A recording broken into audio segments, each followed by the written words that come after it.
कहानी की शुरुआत एक दूसरे ग्रह से होती है, जिस ग्रह का रूल है कि अगर तुमने अपने से कमजोर को नहीं मारा तो वो तुम्हें मार देगा। इसी ग्रह पर हमें डेक नाम के एक एलियन को दिखाया जाता है जो अपने भाई से मिलने के लिए जाता है। उसका भाई एक बहुत बड़ा योद्धा है, इसीलिए उसके चेहरे पर मास्क होता है, जबकि डेक के चेहरे पर मास्क नहीं है। उसे इस मास्क को हासिल करने के लिए अपने समूह, अपने परिवार को यकीन दिलाना होगा कि वो भी बहुत बड़ा योद्धा है, वो दूसरों की तरह है। और सच्चाई ये है कि डेक का जो शरीर है, जो उसकी फिजिक है, वो दूसरे एलियन से कमजोर है। साथ ही उसका एक दांत भी कम है। डेक दिल का बहुत अच्छा है, जबकि यहाँ इस प्लेनेट पर हर एक एलियन बहुत क्रूर है। और अब जब डेक अपने भाई के पास पहुंच जाता है तो ये दोनों के दोनों एक दूसरे पर हमला कर देते हैं। दरअसल डेक अपने समूह को यकीन दिलाना चाहता है कि वो भी दूसरे एलियंस की तरह है। उसका भाई उसके ऊपर हमला इसीलिए कर रहा होता है क्योंकि वो अपने अगले शिकार के लिए तैयार हो जाए। पर उसका भाई बहुत ज्यादा ब्रेव है, वो साइज में भी उससे बड़ा होता है, इसीलिए बहुत आसानी से वो डेक को हरा देता है। जब तक डेक को उपाधि नहीं मिलती कि वो बहुत बड़ा योद्धा है, उसे मास्क नहीं मिलेगा। और जब तक उसे मास्क नहीं मिलेगा, उसे अपने समूह में जगह नहीं मिलेगी और ना ही गायब होने की शक्ति मिलेगी। अपने भाई से हारने के बाद उसका भाई उसे अपने स्पेसशिप में ले जाता है, जहां पर बहुत आधुनिक हथियार होते हैं। उसका भाई कहता है कि तुम्हें अपने आप को साबित करना होगा, तभी तुम समूह का हिस्सा बन सकते हो। डेक तय करता है कि वो डेथ प्लेनेट पर जाकर कालिस्क नाम के एक बहुत बड़े क्रिएचर को अपना शिकार बनाएगा, जिसके बाद उसे समूह में जगह मिल जाएगी।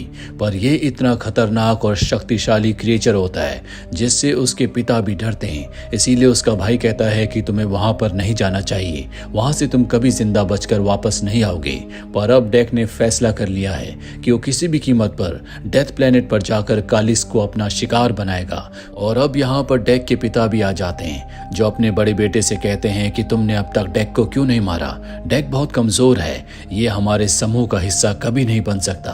डेक के पिता उसे बंदी बना लेते हैं, पर उसका बड़ा भाई कहता है कि हमें इसे एक मौका देना चाहिए। पर डेक के पिता इस बात के लिए तैयार नहीं होते और अब डेक का भाई अपने ही पिता को रोकने के लिए उन पर हमला कर देता है। उसके पिता उसका एक हाथ काट देते हैं। डेक का भाई डेक को आजाद कर देता और कहता है कि तुम शिप के अंदर चले जाओ। डेक शिप के अंदर चला जाता है और ठीक उसी वक्त डेक का भाई स्पेसशिप को डेथ प्लेनेट के लिए लॉन्च कर देता है। और जब उसका स्पेसशिप टेक ऑफ करता है तो डेक देखता है कि उसके पिता ने अपने बड़े बेटे को मार दिया है। उसकी गलती ये थी कि उसने अपने पिता का ऑर्डर नहीं माना, जो कि समूह के लीडर हैं। डेक अपने भाई की मृत्यु से टूट जाता है।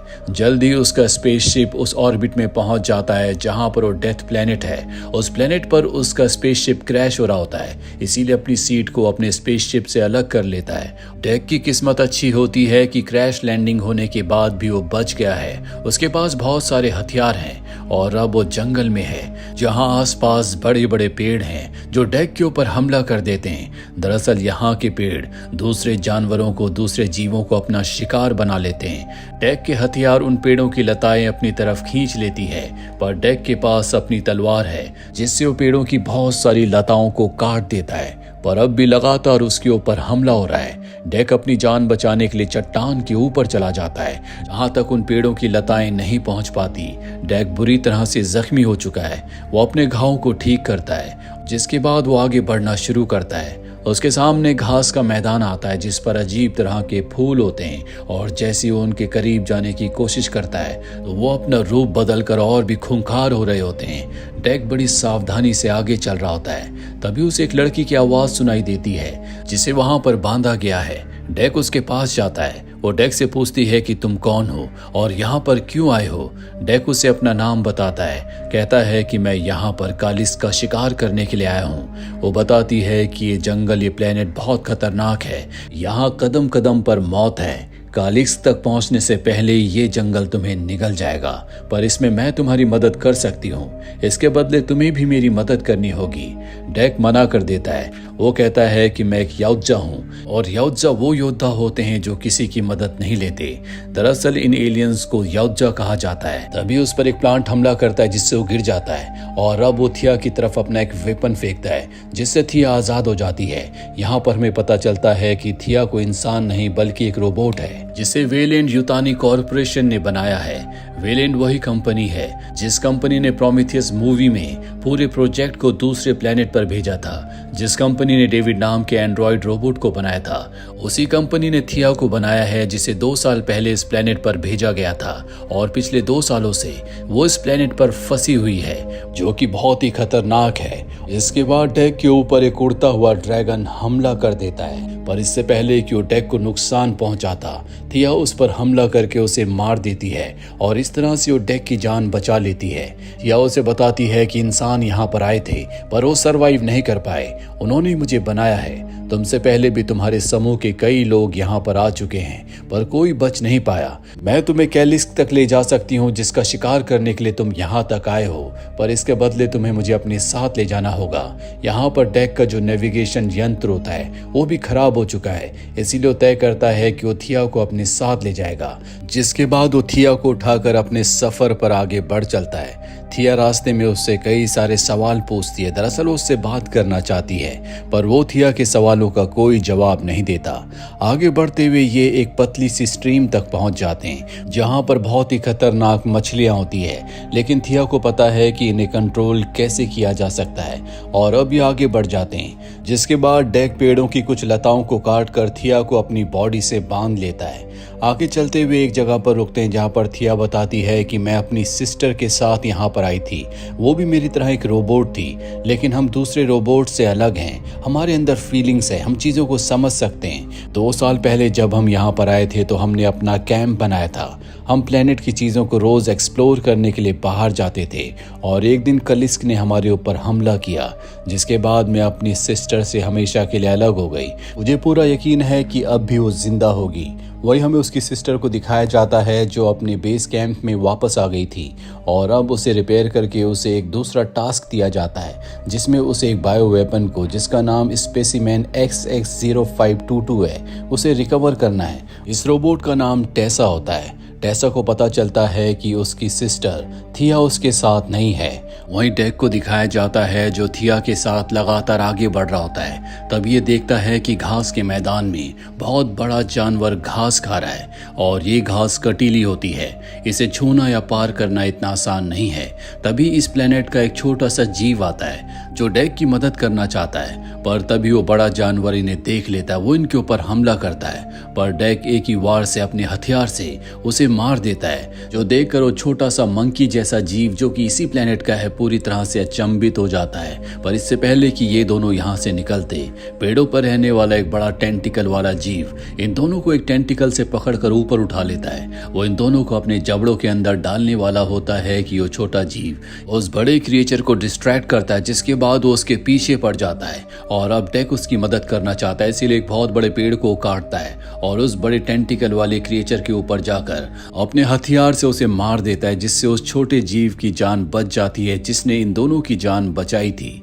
ये भी अब जीव इन्हीं के साथ जाता है। रात को सब के सब एक जगह बैठे होते हैं जहाँ पर थिया उस छोटे से जीव का नाम बर्ड रखती है। साथ ही वो ये भी कहती है कि हम तीनों एक अच्छी टीम बन सकते हैं।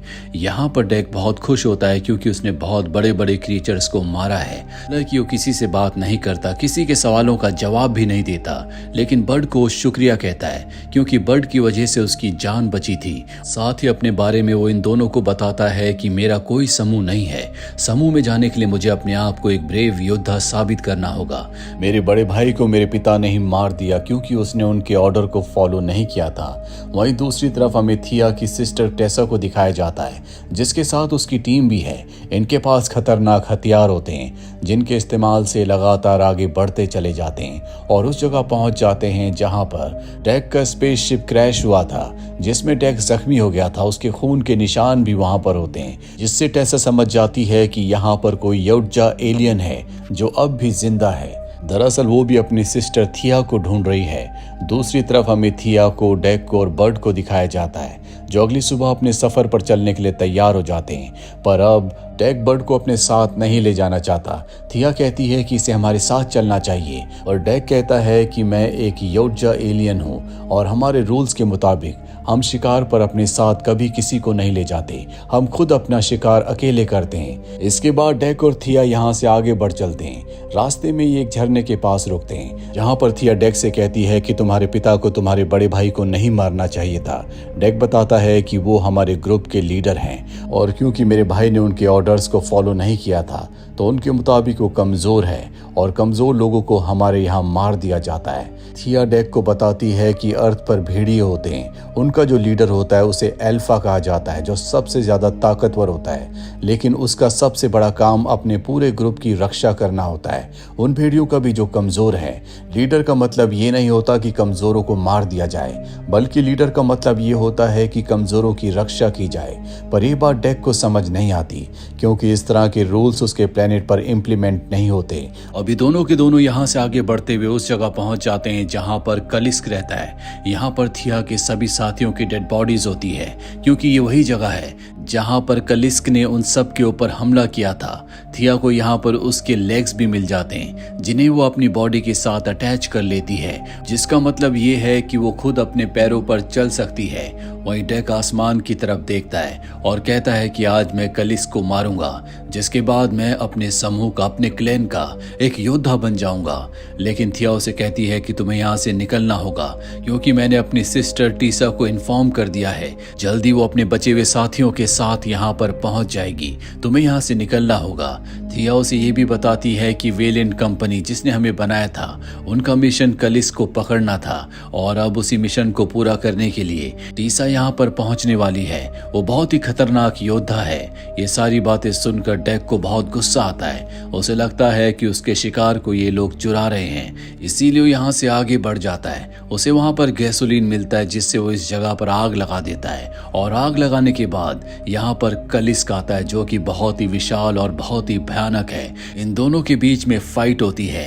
डेक अपनी तलवार से कलिस्क के कुछ पार्ट्स काट देता है, लेकिन कलिस्क के पास ऐसी शक्ति है कि उसके बॉडी पार्ट्स अपने आप ही रीजनरेट हो जाते हैं और अब कलिस्क यहाँ पर डेक को अपने से दूर फेंक देता है। वो थिया की उस मशीन के ऊपर गिरता है जिस मशीन से थिया अपने पैरों को अपनी बॉडी से जोड़ रही थी।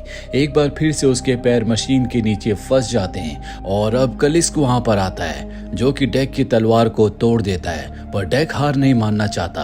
वो अपने चाकू से उसकी गर्दन को अलग कर देता है, पर कलिस्क को मारना इतना आसान नहीं है। वो एक बार फिर से जिंदा हो जाता है और अब टेसा भी यहाँ पर पहुंच चुकी है जो इनकी तरफ एक बॉम्ब फेंकती है जिससे दोनों के दोनों फ्रीज हो जाते हैं। टेसा और थिया दिखने में हूबहू एक जैसी होती है और अब टेसा डेक के दिमाग को स्कैन करके रीड करने की कोशिश करती है, पर वो उसके दिमाग को रीड नहीं कर पाती कि उसका मकसद क्या है। वो बस अब इतना ही कहती है कि तुम हमारे लिए काम करोगे, जो सुनकर डेक को बहुत गुस्सा आता है। वहीं थिया को वो एक बार फिर से रिवाइव कर लेती है और उसे बताती है कि कलिस्क के साथ साथ हमारे पास एक एलियन भी है और वो और कोई नहीं बल्कि उसका दोस्त डेक है। वो टेसा को डेक को आजाद करने के लिए कहती है, पर वो ऐसा नहीं करती और डेक के दिमाग में केमिकल को इंजेक्ट कर देती है। दरअसल वो डेक के ऊपर एक्सपेरिमेंट करना चाहती है, हालांकि ये मिशन का हिस्सा नहीं है, पर वो थिया की बात नहीं सुनती। डेक के साथ जो कुछ हो रहा होता है ये देखकर थिया को बहुत दुख होता है, इसीलिए यहाँ से डेक को भगा देती है। डेक पानी में कूदकर यहाँ से भागने में कामयाब हो जाता है। वो सीधा अपने भाई के स्पेसशिप में जाता है जहाँ पर सबसे पहले वो अपने घाव को ठीक करता है। स्पेसशिप के अंदर उसके भाई का मास्क भी होता है जिसे अब वो पहन लेता है। हालांकि उसके पास ऑप्शन है कि वो स्पेसशिप से हमेशा के लिए यहाँ से अपनी जान बचाकर भाग सकता है, पर वो ऐसा नहीं करता। वो यहाँ पर थिया को बचाना चाहता। उसे पता है कि थिया ने उसकी मदद की है और अब उसी के साथ ही उसके दुश्मन है। वो इसी प्लेनेट की रिसोर्सेज से अपने लिए बहुत ही आधुनिक हथियार बनाता है और उस जगह जाता है जहाँ पर कलिस्क के पैर का निशान होता है। उसके पैर के निशान के अंदर बड बैठा होता है। ये देखकर वो समझ जाता है कि बड कलिस्क का बेटा है, इसीलिए बड को अपने साथ लेकर उस जगह पहुंच जाता है जहां पर थिया को बंदी बनाकर रखा गया है। सबसे पहले थिया के रोबोटिक पैरों को एक्टिवेट करते हैं जिससे वहां की सिक्योरिटी डिस्ट्रैक्ट हो जाती है। ये उनके ऊपर हमला करके बहुत सारी सिक्योरिटी को मार देते हैं और अब ये थिया के लेग्स को उस तक पहुंचा देते हैं। थिया के लेग्स उसकी बॉडी से कनेक्ट हो चुके हैं। थिया कहती है कि हमें यहाँ से निकलना होगा। डेक उसे बताता है कि कलिक्स बर्ड की मॉम है और वो अपनी मॉम को लेने के लिए यहाँ पर आया है। थिया बताती है कि टेसा उसे धरती पर भेजने की तैयारी कर रही है। अगले 20 मिनट में वो उसे धरती की तरफ भेज देगी, हमें उसे रोकना होगा। यहाँ पर बहुत सारे एंड्रॉयड आ जाते हैं जो डेक को मारना चाहते हैं। डेक चुपचाप अपना हमला प्लान कर रहा होता है और जब सब उसके पास आते हैं तो डेक एक ही बार में सबका खात्मा कर देता है। और अब टेसा यहाँ पर आती है जिसने एक बहुत बड़ा रोबोटिक सूट पहना है और वो डेक के ऊपर हमला कर देती है। वहीं थिया उस जगह पहुंच जाती है जहां पर कलिस को कंटेनर के अंदर बंदी बनाकर रखा गया है। वो अपनी आंखों के रेटिना से लॉक खोलने की कोशिश करती है लेकिन लॉक नहीं खुलता। तभी वहां पर एक एंड्रॉयड सिक्योरिटी गार्ड आ जाता है जो थिया को देख लेता है, लेकिन थिया यहाँ पर प्रिटेंड करती है कि वो टेसा है और जैसे उसे मौका मिलता है वो उसे नॉकआउट कर देती है, जिसके बाद उसकी आंखों के रेटिना से वो लॉक को खोल देती है और अब कलिस आजाद है। वो उस जगह पहुंच चुकी है जहां पर टेसा बहुत बड़े रोबोट के अंदर बैठकर डेक के ऊपर हमला कर रही है। कलिस टेसा के ऊपर हमला करती है लेकिन वो एक रोबोट के अंदर है जिसे वो तोड़ नहीं पाती। डेक इसमें उसकी मदद करता है और जब कवच टूट जाता है तो कलिस उसे निगल जाती है, जिसके बाद कलिस के सामने उसका बेटा बर्ड, डेक और थिया आते हैं। वो अपने बेटे को देखकर बहुत खुश है पर तभी उसे अंदर से कुछ होने लगता है। दरअसल उसके अंदर टेसा है जो उसे ब्लास्ट करके बाहर आ जाती है। कलिस की मृत्यु हो चुकी है जिससे उसके बेटे बर्ड को बहुत दुख होता है और अब वो थिया से कहती है कि गद्दारी की एक ही सजा है और वो है मौत। पर इससे पहले कि वो थिया को मारती, डेक पीछे से तलवार से उस पर हमला करता है और बर्ड उसके शरीर से उसके सर को अलग कर देता है जिससे टेसा का खात्मा हो जाता है। ये तीनों एक क्लैन एक समूह बन चुके हैं। कुछ वक्त के बाद हमें दिखाया जाता है कि अपने प्लेनेट में डेक वापस आ चुका है। उसके सामने उसके पिता है। डेक उनके सामने टेसा का सर फेंकता और कहता है कि मैं अपना शिकार कर चुका हूँ। उसके पिता कहते हैं कि तुम अब इस क्लैन का, इस समूह का हिस्सा नहीं हो। वो अपने दो साथियों को उसे मारने के लिए भेजते हैं पर डेक एक ही वार में उन दोनों को मार देता है और अब खुद उसके पिता उस पर हमला करते हैं। पर ये पुराना वाला डेक नहीं है, ये एक योद्धा बन चुका है जो अपने पिता के हर एक वार का मुंह तोड़ जवाब देता है, जो कि इस पूरे क्लैन के सबसे बड़े योद्धा हैं। और जब उसके पिता को लगता है कि अब वो उससे जीत नहीं सकते तो वो अपने गायब होने की शक्ति को इस्तेमाल करते हैं। डेक को पता था कि ये होगा, उसने इसकी पहले से तैयारी की होती है। वो स्पेसशिप से उनके ऊपर रेत फेंकता है जिससे वो अपने पिता की हलचल को देख सकता है और इसी बात का फायदा उठाकर वो अपने पिता के एक हाथ को काट देता है और उन्हें एक जगह कैद कर देता है। उसके पिता कहते हैं कि तुम अपने भाई से भी बड़े योद्धा हो, तुम हमारे समूह का यानी कि क्लैन का हिस्सा बन सकते हो। वो कहता है कि मेरा पहले से खुद का एक क्लैन है और तभी वहां पर बर्ड आ जाता है जो उसके पिता के सर को खा जाता है। दरअसल डेक यहाँ पर अपने पिता से अपने भाई की मौत का बदला लेने के लिए आया था, जो बदला वो ले चुका है। इसके बाद वो उस डिवाइस को, जिससे कि वो गायब हो सकता है, अपने गैजेट में फिट कर देता है। यहाँ पर थिया भी इनके साथ होती है। ये तीनों के तीनों एक क्लैन है। बर्ड भी साइज में अब पहले से बहुत बड़ा हो चुका है। यहाँ पर डेक के पिता के जितने भी साथी होते हैं वो सब इनसे नाराज हैं और तभी इनके सामने एक बहुत बड़ा स्पेसशिप आता है। डेक बताता है कि स्पेसशिप के अंदर मेरी मॉम है और इसी के साथ ये फिल्म, ये कहानी यहीं पर खत्म हो जाती है। उम्मीद करते हैं कि ये कहानी आपको पसंद आई होगी।